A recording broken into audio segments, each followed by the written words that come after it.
Let's take a look at the operation of the fsave instruction. The fsave instruction saves the FPU state to memory. The memory location is specified as a destination operand. It then reinitializes the FPU state. This is similar to the finit instruction. Let's look at the operating environment of the FPU. There are 8 FPU registers which are labeled R0 through R7. These are 80 bits wide and they hold the data in double extended precision format. There are 3 16-bit registers, FP control register, the FP status register and the FP tag register.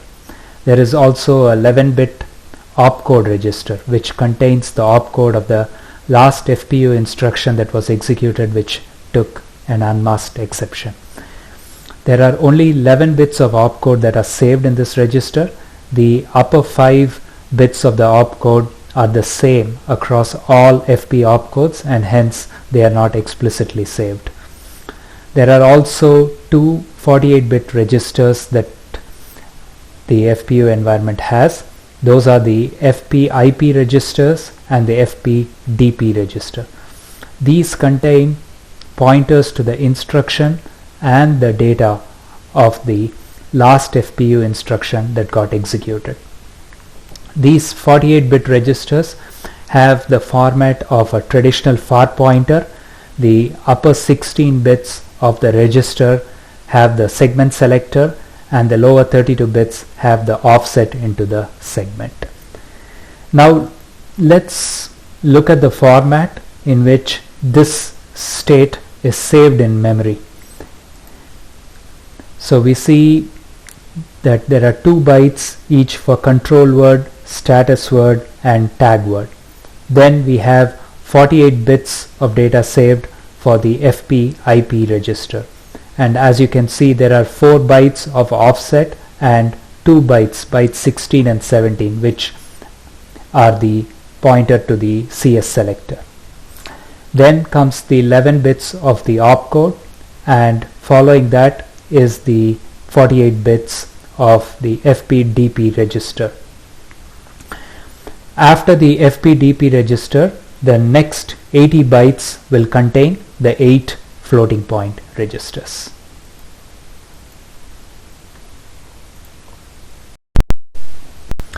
Now let's take a look at the fsave instruction and how we can use it in inline assembly to save the FPU state. Here I have a struct myFPENV which encapsulates the entire FPU state.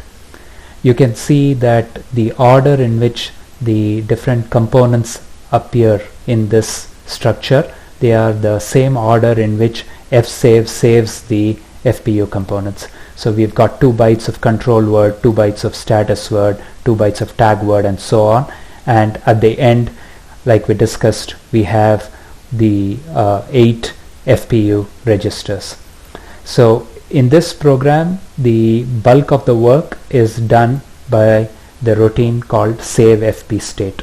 There is also this other other routine called as the display FP ENV routine, and all it does is displays the individual FPU components.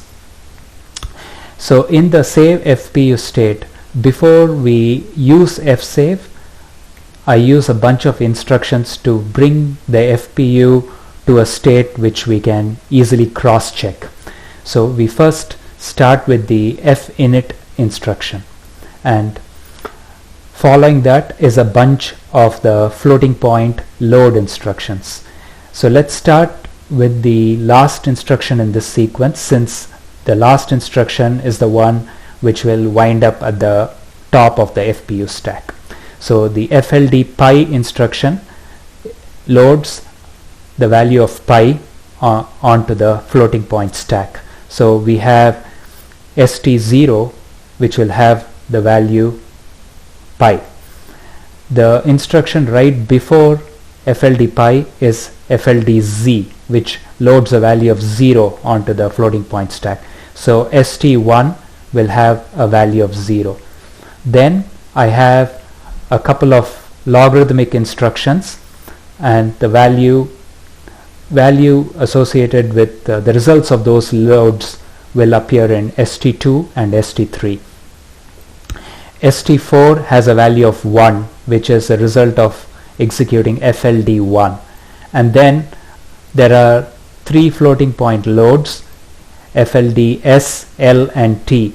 They load the S here stands for a single precision value, the L stands for a double value, and the T stands for a long double value or a double extended precision. So these 3 instructions, they load the float value here, the double value dummy 1, which is initialized to 7.77, and the long double value, which is 9.99. So at the end of all these instructions, once they have all completed execution, I expect the floating point stack to look like this, with ST0 having a value of pi and ST7 having a value of 9.99. So once we've established this FPU stack this way, then we go ahead and we use the fsave instruction. So the fsave instruction, as I said, takes as its operand a memory location, and the memory location here is indicated by the placeholder 0, which points to, which is the myfpenv1 struct that we have declared here. So the entire floating point state, which includes the control word, tag word, status word, and all these other FPR registers, all of these values will be saved into this structure myfpenv1.